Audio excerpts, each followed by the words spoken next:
World Financial Group offers entrepreneurs from all backgrounds the opportunity to start their own business on a level playing field. Dr. Yana Woodhouse, receiving the WCM Wall Street Pioneer Award by the United Black Wall Street of America, Inc., is one of those entrepreneurs. I see WFG and TFA as a place where African Americans with an entrepreneurial mindset can flourish. And the bonus, we help families and serve the communities across the country. To learn more about us, go to worldfinancialgroup.com. We are the sons and daughters of the soul. We are resilient and forever forward-thinking. We ask for nothing else than the opportunity to live and to create the lives that we were meant to live. We want nothing but an equal chance at options and possibilities. The same possibilities and options to live out our potential as our fellow man. We want to be heard, understood, and expressive in our reality. We are the future. We are the creative. We are here.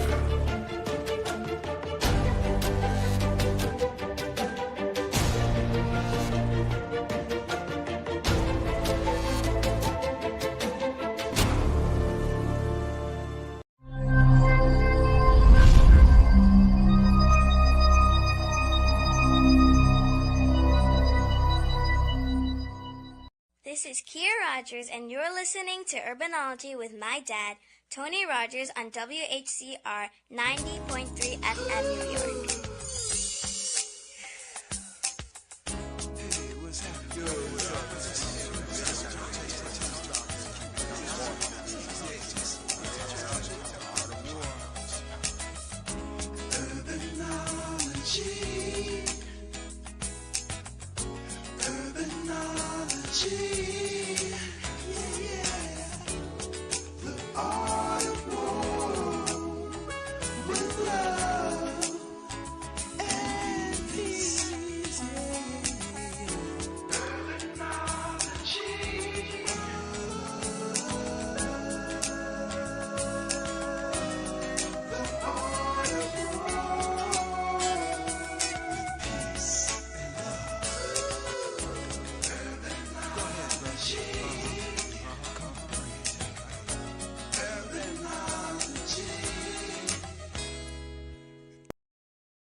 Good afternoon. This is Tony Roers, your host for Urbanology, the Art of War. I hope all is well. It's almost the end of the year. It's very hard to believe that time is moving so rapidly, and there's so much that's happening. But there are so many things that are going to happen before we go into a new year. Today, I am blessed. I have two Harlem legends that I have the opportunity to talk to.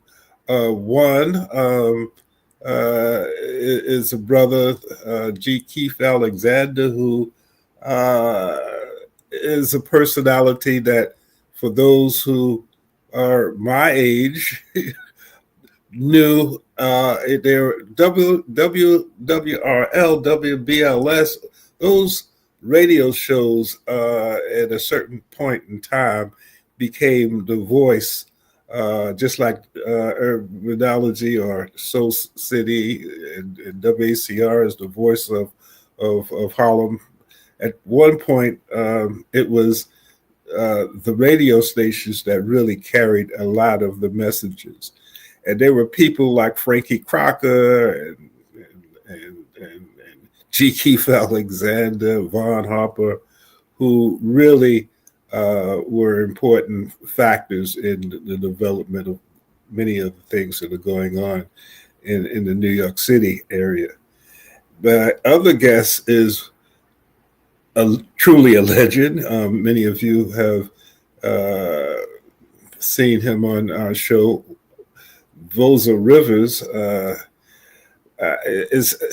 it would take 3 shows to talk about Voza Rivers and the things that he's done with the Harlem Arts Alliance, the New Heritage Theater, and many of the things over the years, many of the programs, many of the people who he has influenced not only here but throughout the world.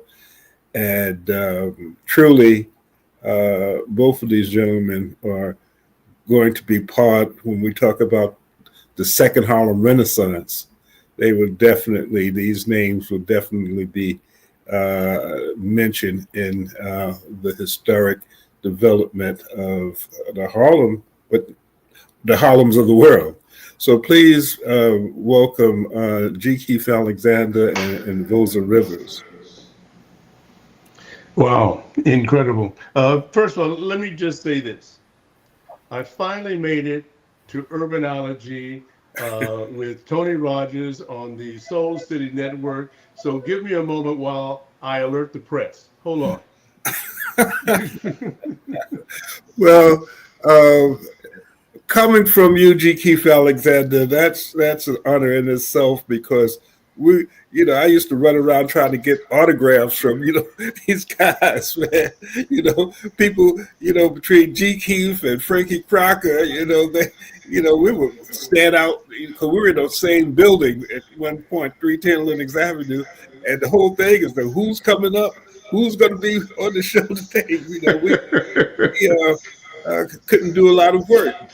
And of course, Voza, there's not much I can say about Voza Rivers. Matter of fact, one thing I can say, I've known Voza for a long period of time, and I am still learning about Voza Rivers as far as the things that he's accomplished and the things that he's done. Every time we have a conversation, I hear something else that I did not know about Voza. And it's truly a legacy. And one of the things I'm talking to both of you about is we talk about legacy, a program that's taking place and will start. And I know G. Keith, who also will talk about his broadcast role now with Harlem America, is part of that as a judge. And of course, it's the legacy of those Rivers, who, as I said before, I can't say enough of this guy. I've worked with him for a long time, but every time I see him, sometimes I get tongue tied. I said, I'm dealing with this brother that's done so much. So, guys, tell me a little bit about the program. Those are, it's something that one of the millions of things that you've done. But how did this start, and how did City College get involved? And for me, this is my 60th year of just being in the entertainment cultural platform that I've inherited. I am dedicated to those who preceded me and laid the foundation for which I am now a part of. When I was a young guy growing up on 152nd Street, little did I know that a few doors down from me was a man by the name of Charlie Rangel, who became a mentor to me. Charlie Rangel and I, although there was a big gap in our ages, but we went to the same elementary school. We went to the same Catholic school, St. Aloysius, same church, St. Aloysius Church, and we also went to the same junior high school, Frederick Douglass Junior High School. But what was unique about that relationship, as Charlie Rangel got a chance to know me and the work that I was doing, whenever we would appear together for an event, we weren't there together, but he would come over to me and he would whisper in my ear the song for our junior high school song that we had to sing before every auditorium meeting that we had in the auditorium. I didn't remember that song. So Rangel used to do that to kind of pep me up and sing a verse of the song to me. And I thought, wow, this is really something that a man like Reingold, with all of his accomplishments, would harken back and connect he and I to the fact that we went to the same junior high school and we lived on the same. So that was something special for me. And then the other person was Percy Sutton. And I'll make this short. I was 19 years old, and I had received a letter that I was going to be drafted into the Army. I had a relationship somewhat with Percy Sutton, and I asked him about thinking about going into the war in Vietnam that I didn't believe in.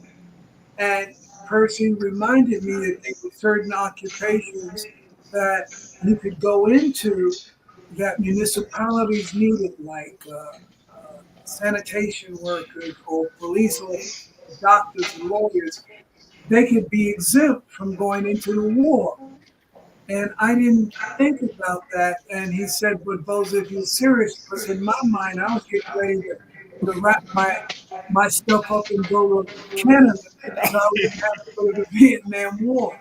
And so that information, Percy said, these are the things that you're going to have to consider, Boza. You'll be 20 and they want you to come into the service.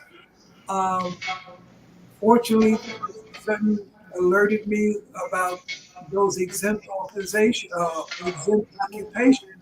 and so I rushed off from the examination to be a police officer because I thought that might be a way I could get out of going into the army. Lo, lo and behold, when I did that, I stopped myself and said, "What the hell did I just do?" I mean, am I going to deal with the urban war where I live? I'm going to go into Yeah, I was thinking about the same thing, boy. and I took a pause. But at that point, I mean, there is a God. Immediately, I got a call from the New York City Police Department that I would be in the next class. And that class was going to start before I was due to report to the Army for induction. And the rest is history. And that's another part of my life. That in addition to all the things I did in entertainment, it was Percy Sutton giving me some advice that kept me in New York.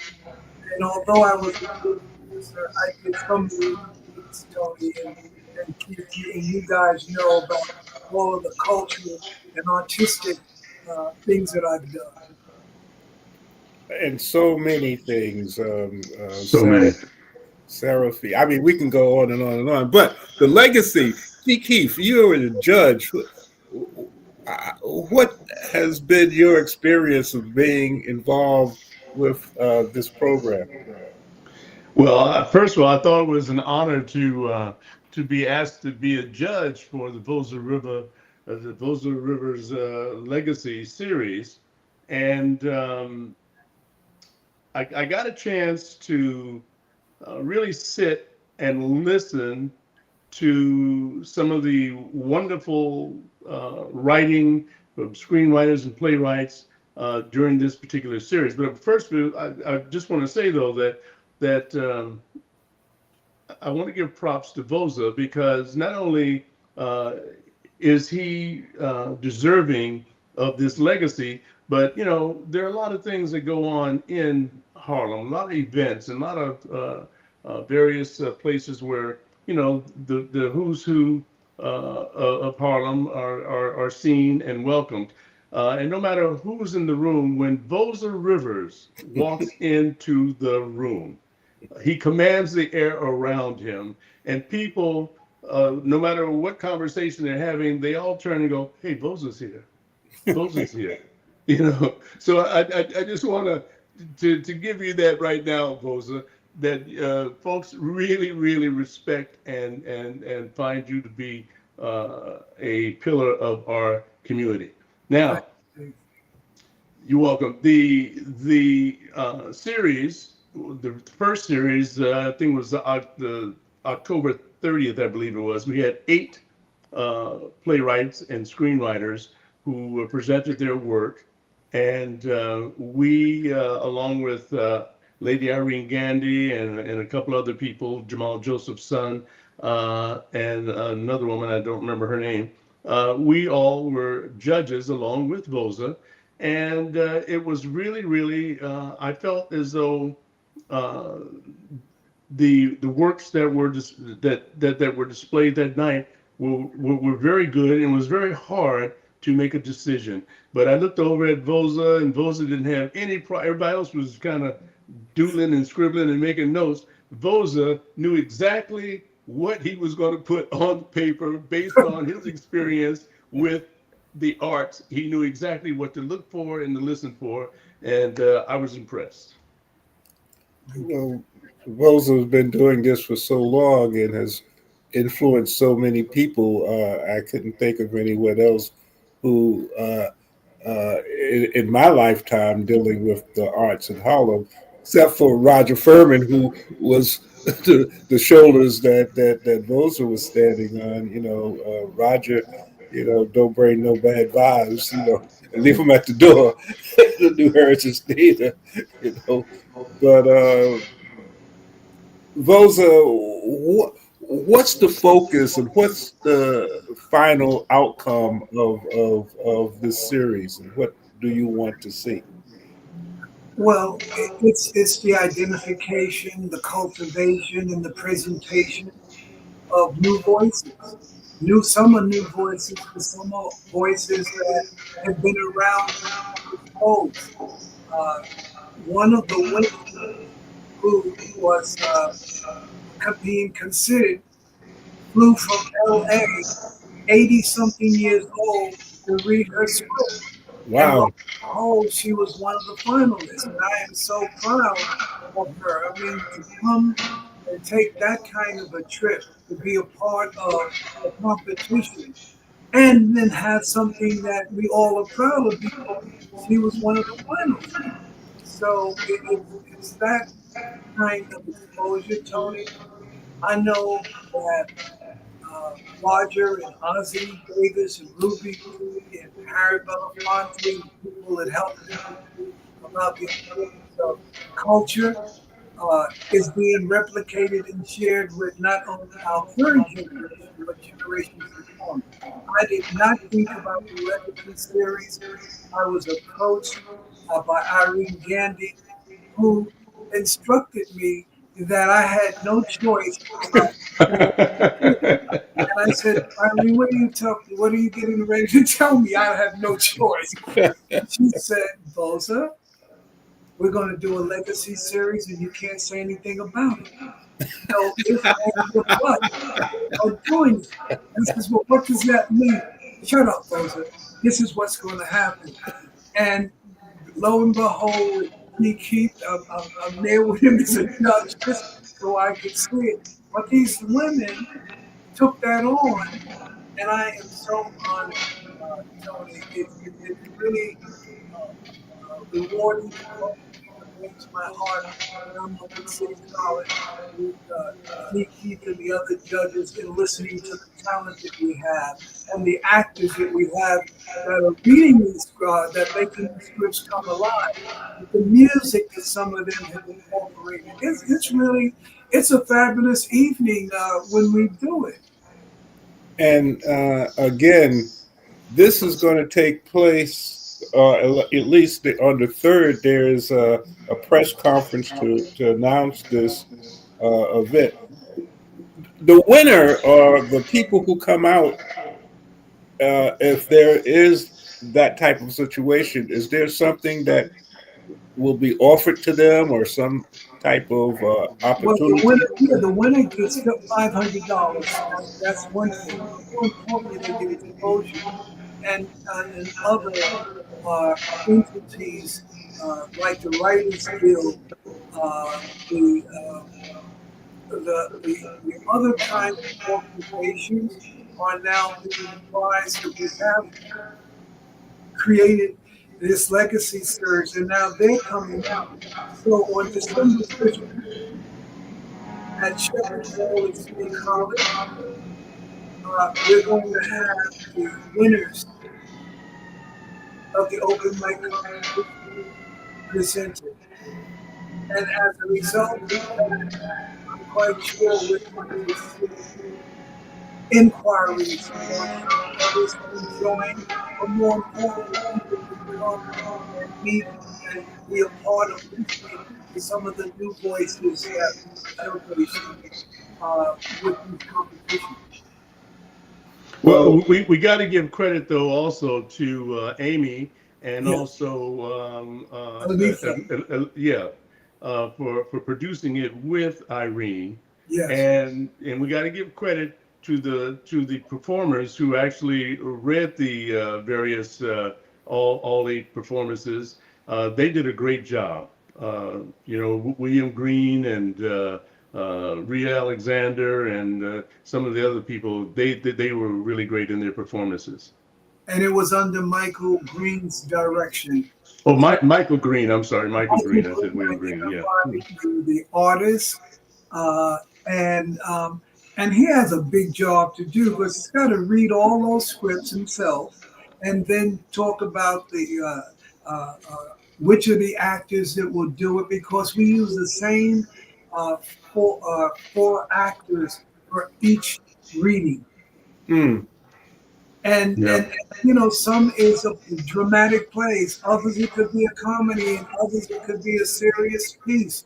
And these actors were really great talent, and we brought alive the scripts that we had to judge. Yeah. Yeah. Voza, you and Jamal Joseph have a company. Have there been a thought of recording that or making some sort of documentary of this with some of the people who are the winners, or talking about how new people have been discovered through this legacy program? Well, yes, we'll do that. However, uh, other filmmakers have been coming to the meetings and they've done their little documenting also. Hmm. So we'll look at what already exists, and as we move forward, we'll have our team there capturing some of this history because we don't know who's going to be the next breakthrough artist who participated in the competition Right. years from now. So yes, we're documenting every reading that we do. There'll be filmmakers there documenting for us. Which is another part of history and part of the second Harlem Renaissance. So that, you know, out of that, the new stars, the new Ossie Davis, the new, you Yes. know, the new people who are coming up, and those are it is important. I understand Irene, you know, and Irene was around Lloyd for a long time, so you know. But what people don't know about Irene is that I met Irene at New Heritage Theater where she was an understudy for one of her girlfriends. And so Wow, talking about Irene and I going back 60 years. wow, that We did I've Roger. known Irene since the '70s. wow. Yeah. So, you know, it's crazy that, but so she's been watching me as like a godmother all of these years because she was an understudy and made a decision that uh, that was enough for her and got into another side of marketing and promotions and doing what she's doing now. With Having plays and being her, the, the most prominent black person on Broadway in many cases. She's got two Tonys no, Three. She has, oh, five, five Tonys. no, five Tony Awards. wow. Cheese and crackers. Wow. Okay. And now, aside from just being a press agent on Broadway, she's now a big time producer on Broadway. And in fact, I saw two of her. I saw her. What is it called? The 44 the musical. I Mhm. saw Yes, that twice. Yes. It is so funny. And she's producing that, and she's got another one producing with the women. I can't think of the name of it though, where the women all get undressed in the performance. But she is quite an icon on Broadway, and very proud of Lady Irene Gandy. And one of the things with Harlem Week and some of the legacies of coming up, Donna Walker Kewen and Irene Gandy coming together to deal with the entertainment with Voza Rivers during, Harlem Week activities. Donna Walker Kewen is another legend, and then Jay Pack. And Donna's We've been been with fortunate over the years. Donna's been with me over 35 years, Tony. When I discovered Harlem Arts Alliance, Donna was there with me. Wow. Okay, so last night at the Lincoln Center, Performing Arts Center, I interviewed Donna on her book. We had quite an attendance for her book signing. So all the books too, Tony. This was Matter of last. fact, I have to get to Donna so that we can have her. Winston mentioned that the show last night. I have to catch up with her to do an interview. And for a lot of people who are new, and a lot of people are new because they know that you two are on, this show was due to the pandemic when we could not get into the radio station at City College.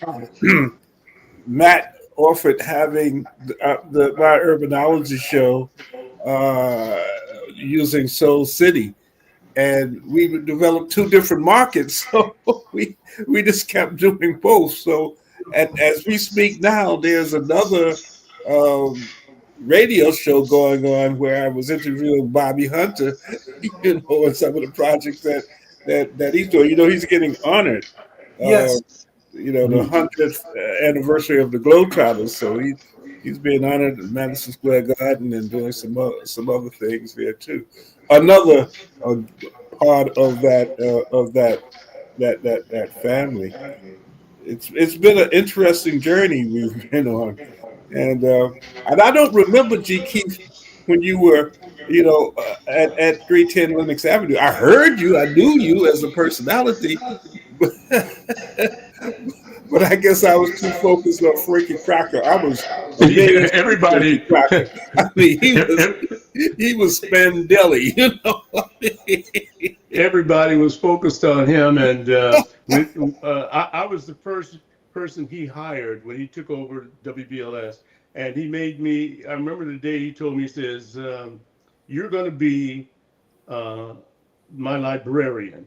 You're going to be ready when I walk through the door. You're going to have my records in your hand and my copybook, and I just want to take them out of your hand and put them on the desk." And he said, "And when I take off on the weekends, you can sit in for me on the weekends." Now, I didn't know nothing about professional radio, but he let me sit in. And then it got to the point where whenever he'd take off during the weekdays, I'd sit in for him during the weekdays, and he'd still have that audio cart that said, "When Frankie Crocker isn't on your radio really isn't on." And I'd be sitting there, and I'm like, "Well, wait a minute, But that was Frankie. That was Frankie.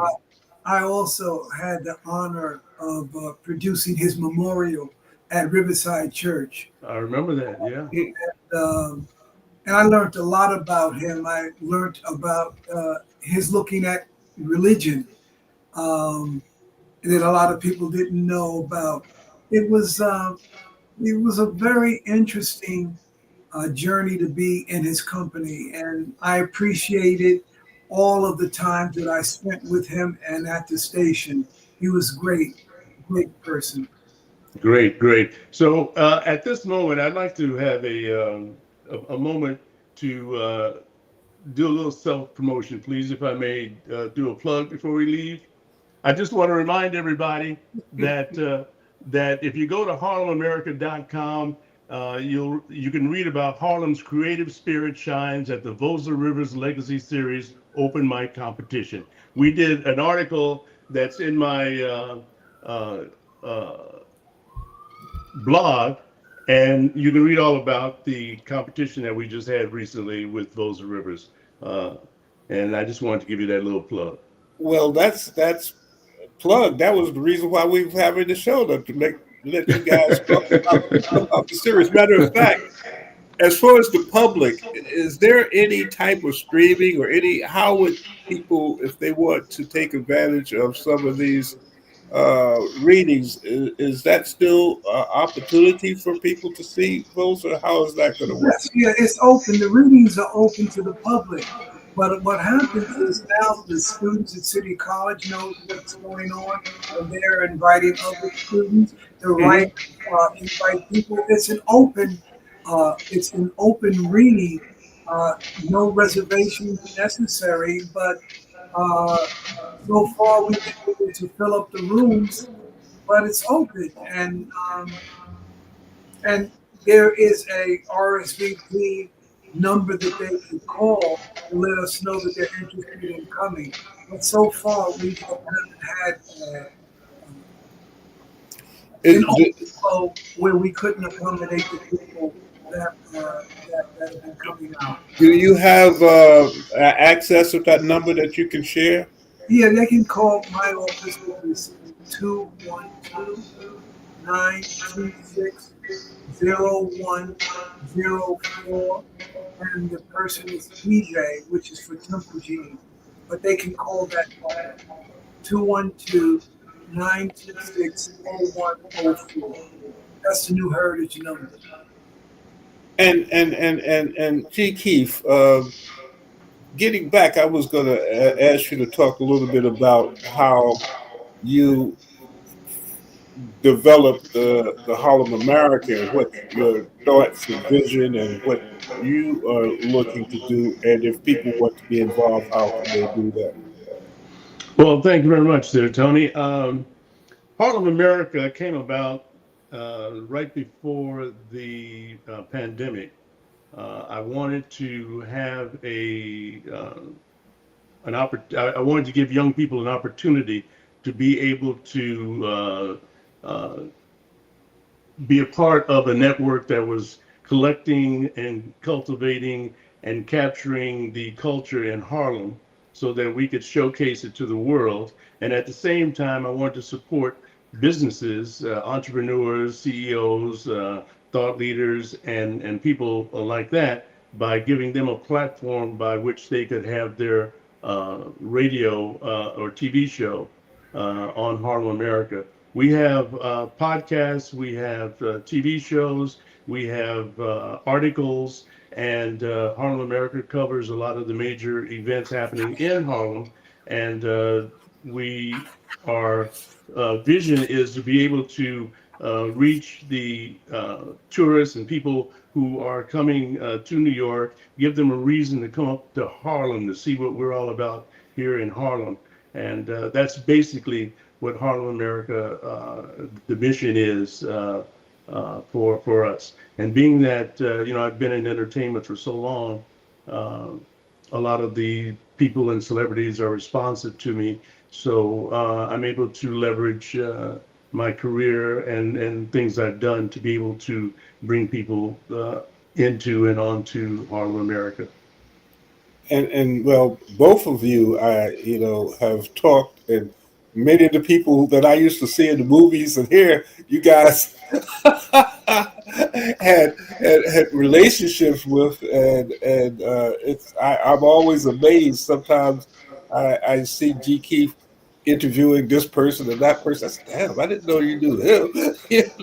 And of course, Voza. Everybody knows Voza Rivers, as you say. When Voza walks into the room, is because many of the people in the arts, in some form or fashion, has come into the magic of Voza Rivers. I don't know how Voza. I don't know how you handle. I mean, of course, you have some great people like Amy and Temple Jean, but I mean, it seems like every other week you got another production about something coming. I'm saying, and you keep saying you having to slow down, but I'm saying, damn, your slow down is exhaustion for most people. I want to thank G. Keith because it's a pleasure for me just to sit next to him and to see, him trying to ponder about what kind of mark he's going to give to the writers, But more importantly, when all of this was over and I saw the release that he put out around the Legacy series, it was done so well. It has Thank been you. all over the country. People received it and said, "Oh my God, Voza, look at this! Look what you're doing!" We reached new territories thanks to Keith, and so I want to publicly say to you, Keith, thank you, and I really appreciate what you are doing and the time you're putting in with us. You're quite welcome, Voza. You as well as Lloyd have supported me for years, and you've helped me establish Harlem America. So, I owe you guys a debt of gratitude.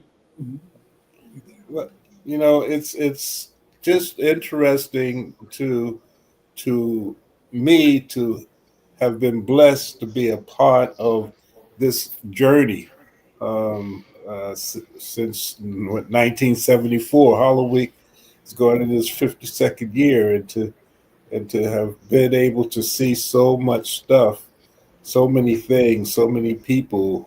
I I'm just blessed to have been in the presence of you guys. And one of the things I have to confess, I think I mentioned to you before, G. Keith, there was a time where you had some very beautiful women on your arm all of the time. And I gotta admit, I was envious, that might even been a little player. Hey, I said, damn.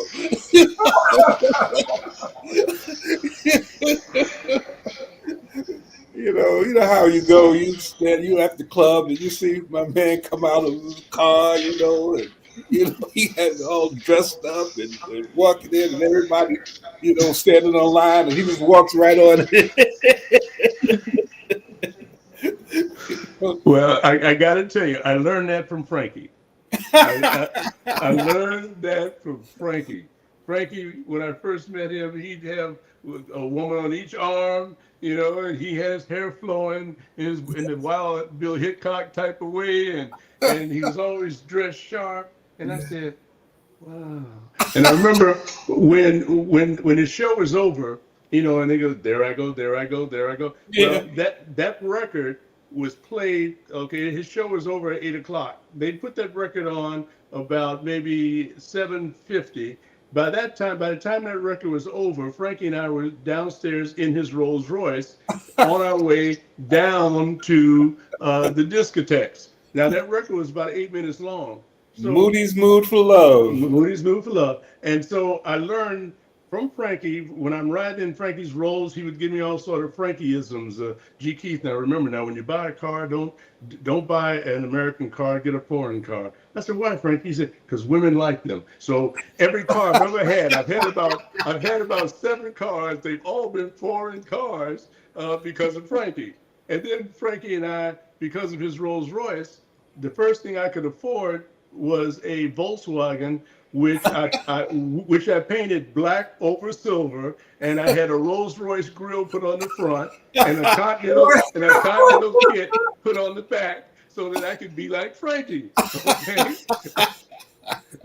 Then Frankie used to wear his fox coat when he drive his car in the winter. I didn't have a fox coat, but I met this woman who gave me $100 and told me, go buy yourself a fur coat. I said, well, a fur coat, $100. She said, yeah, go to Alexander's and get yourself a rabbit coat. I went and got a rabbit coat, and I didn't know anything about rabbit. I'm wearing it in Frankie's Rolls Royce, and about a month later, it started shedding hair and started falling out. So, Frankie, he was really a mentor to me. And later on, I was able to afford my own Bentley. So I went out and got a Bentley because of Frankie. But Frankie, he sort of taught me the ropes. Yeah. Wow. Well, story. Interesting stories, and I'm sure that there are many interesting stories that we can't talk about. But Yeah. nevertheless, uh, and Voza, one of the things also that I've really been impressed with so many things is your work in South Africa and the things that you were able to do when we talk about Serafina and the Lion King and what you were able to do in South Africa. I know they tell me I haven't been on one of the tours that they say when Voza goes to South Africa, the traffic stops. People, and I understand you got a wall now. Well, yeah, I have a village in Zimbabwe for orphan kids that's in my name. I've been uh, marrying my impact program to young people in Zimbabwe, in Japan, and Cuba, and we're doing recorded music. And so next month we're going to be embarking on this project. But I am so blessed that Africa is a part of my legacy at this time. It could not happen at a better time for me. Well, Pan Africanism is still alive. I'm just writing an article about Al Kibula, uh, which Bobby Hunter keeps reminding me of, and he says you got to really understand how to do that and say it because that's the original name of Africa. We got to start owning that. But um, there's a lot of movement as far as the awakening of the sleeping giant, and there's a lot of connection throughout the world as far as the African diaspora, which is the sleeping giant. I guess through the internet, through many different ways, there are many different people saying the same thing who are African, as Kwame Nkrumah said. I'm not African because I was born in Africa. I'm African because Africa was born in me. And that spirit is beginning to take on a lot, especially in some of the work we're doing in Ghana, where um, Kwame Nkrumah became the first president of the independent country and learned a lot of it in Harlem. He studied and worked in Harlem and was really close to Du Bois. And there's a tremendous exhibit in the Schomburg about when Kwame Nkrumah was here and how he was influenced by Pan Africanism and took that back and began to talk about the uh, United States of Africa, which is one of the topics in the festival that we're doing in December to start talking more about that. But those of you brought so many of the young actors, here. And one of the other things, Rosa, which I really appreciate, the work that you've done with Jamal Joseph, my brother, and that creativity. I mean, God has a plan, as they say, and for you guys to come together and do the things that you've done with Impact and the films that you have put together is another legacy, and that goes back for many years. Because Jamal is a talented brother. And again, Tony, we don't know what road we're going to take all the time. But as I reflect back, I met Jamal when he came out of prison. And Mm-hmm. I was protected. And Jamal, while in prison, was writing scripts and getting other prisoners to be a part of the theater company so they wouldn't take advantage of it. Yeah, he was a baby. I mean, he He, was young. he was. And so he comes out of prison, but he's also, while in prison, made a determination and got all of his degrees through his master's degree. Mm-hmm. Yeah, Jamal was part of the Panther 21. Matter of fact, I was able to help Jamal get his first job at Toro. You know, Now he comes out of prison already in a theater program, and he comes out of prison and nobody wants to work with him right? because he said when they read his work, he had 30, 40 people in a play. And they told him, man, nobody can do anything like that. And he met, but while he was in prison, he read about a guy named Charles Dutton. Hmm. Charles Dutton went to prison, got his degrees, came out of prison, and went to Yale University and studied theater, and then had his own show called Rock. Rock. Used to be on TV. So what Jamal decided is, I want to find who Rock is and tell him what I've done. He went looking for Rock, meets Rock after Rock did a performance at a show downtown. And he says, I just got out of prison. I want to connect with someone who can do some of my plays. And Rock said, I don't know why you can't get work. You're a writer, you write, you got a degree. And it was Rock who told Jamal, I just saw a play on Broadway. There were 35 actors, and the guy who's part of it lives in Harlem. And if you're living in Harlem, you should meet this guy, which was me. I didn't know Jamal from Adam. I never knew Charles Dutton, but on opening night of Sarafina on Broadway, I took a picture with Charles Dutton and the writer of the South African plays. And that was the connection I took. But we didn't exchange anything or anything. But he told Jamal that there was this guy from Harlem. He doesn't know his name or anything.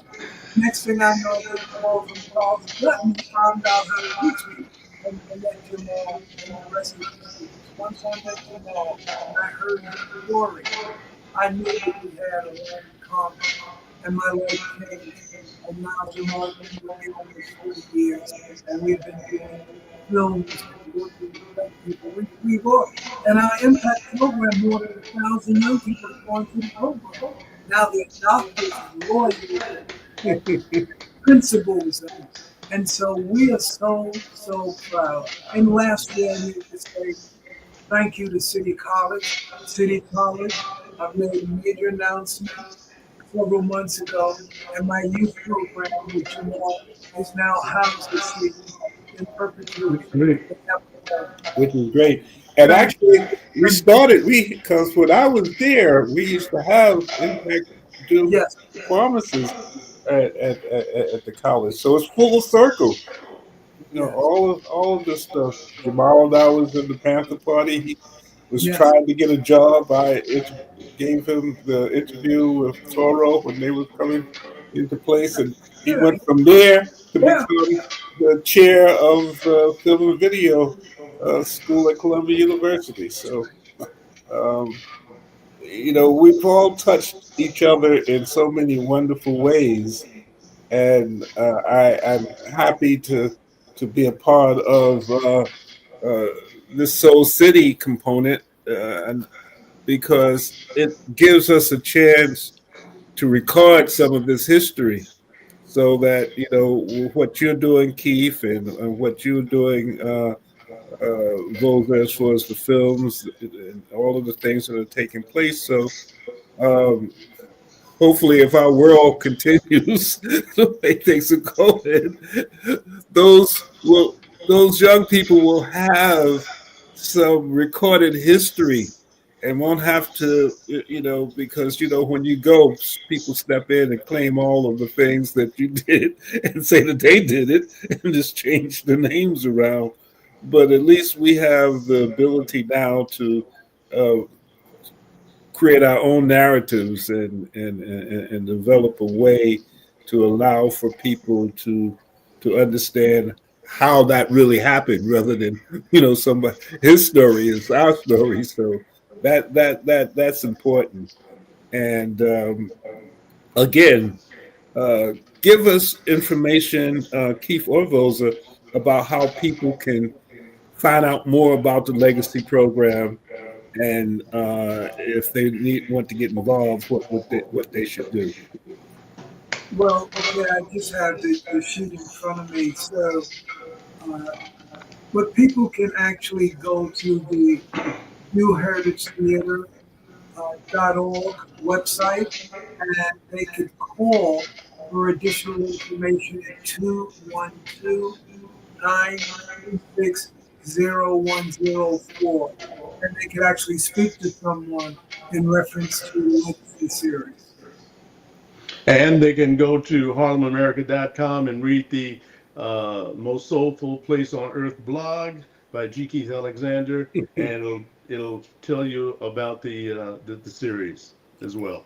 And Keith, the best way to get you is through. Is there an email or the blog, or how can people reach you? G. Period Keith Alexander. That's KEITH Alexander at harlemamerica.com. Mm-hmm. And donations are welcomed. Well, again, I can't tell you guys how good I feel by having the ability to have both of you and talk with you and share some time with you. I know your schedules are extremely busy, but when I heard that there was going to be a legacy program for my brother Rosa Rivers, and then I heard that Keith Alexander was one of the judges, I said, "Well, that's news." That gives me an excuse to get them both on. And we could do 3 or 4 more, a series of shows talking about the exploits of both of you guys, and what you have been able to do as relates to influencing the lives of so many people for so many years. And I'd like to thank both of you for taking the time to talk to some of our viewers and letting them know who you are. And before we close, are there any parting thoughts that I'll go with you first, Keith, and then I'll ask Rosa. Well, you can find out more about Voza Rivers as he tells his own life story on harlemamerica.com.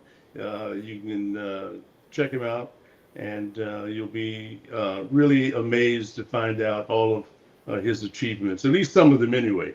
But that's on harlemamerica.com. And if I'm lucky, one day I might be able to be invited to be on harlemamerica.com. You're getting closer. You're getting closer. And Voza, any last words you would like to? Yes, again, they can go to New Heritage Theater.org. Theater is spelled THEATRE, not ER, but TRE, THEATRE. And I'll give my number again because I have people in the office who can also be helpful. And that's 212-926-0104. I want to thank you, Tony, again for this opportunity to just be with friends. So thank you. Well, again, it's just my pleasure, and I have to commend the Soul City crew to provide a platform to be able to have historic interviews like this with individuals who have been so influential in so many ways and have changed the lives of so many people. So, again, thank you, gentlemen. I appreciate it. Soul City, thank you. And I guess that's about it. I mean, time goes very quickly, but but Keith was wondering, would we have enough to say? I think we could go on for another 2 or 3 hours. Yeah, I thought I only had like maybe 15 minutes worth of stuff to say, but you pulled stuff out of me that I didn't know I was going to talk about. That's really good. Thank you very much, Tony. Nice. Well, this afternoon. Well, thank you both, and I look forward to seeing you guys on the third at City College. There's a Yes. whole story with WACR. I had a lot to do with creating that new station. So when I was there, served 5 presidents at Voza, as you know. So Yes, that's right. Yes, Tony. so Yes. it's so good to see it come full circle and things happening at the city university, and we're creating talk about plugs. We're creating a cultural education and business exchange program between Harlem and Northern Ghana, and City College is taking the lead in creating education, faculty, student exchange program to bring resources there, and also allowing for some of the students from the University of Development Studies to have an understanding of what's happening here in Holland. So again, Pan Africanism at its best is still working. But thank Aren't you you. an honorary chief over in Ghana? Yes, I have. Yes, I do. Matter of fact, uh, I will be visiting where I will be able to do development. I have to talk to Voza. Maybe we can develop a studio or something there. It's I've had calls now. People who know that I have this land was talking about developing smart cities through Bobby Hunter. Bobby Hunter. Bobby is all over the world, so he has Yeah. a group that are doing smart cities all over. So we're talking to them about doing some things. Appreciate it, Tony, because I have a few acres that were given to me in Zimbabwe. Oh, nice, nice. Great. Yeah. So, And we have to look at that as, yeah, we might need sanctuaries. yes, yes, yes, yes. Great places to go, right? Yes. Yeah. Make sure you guys leave the address for your land in case I need to get out of here. Well, I told everybody you better start getting some phone numbers or some contacts. You never know. They're kicking a lot of people out of the U.S. And those Africans who were born in America need to have some place to go back to. Yeah. So it's very important. This is a time. Pan African is no joke. We're not going to do a Marcus Garvey, but we got to make sure that we're ready if we have to do that. Thank you, gentlemen. We'll be back, and maybe if I'm lucky, I might find a way to get you back on the show for some other major project that you're dealing with, because this was fun. I appreciate it. Thank Thank, you. Thank and you so thanks to Temple Jean and Amy and everybody who really put a lot of this together and allowed for this to take place. I appreciate it. And shout out to much. Matt. Thank Thanks, you. Matt. And yes, Matt McCoy and Jasmine and all of the people who are with Soul City.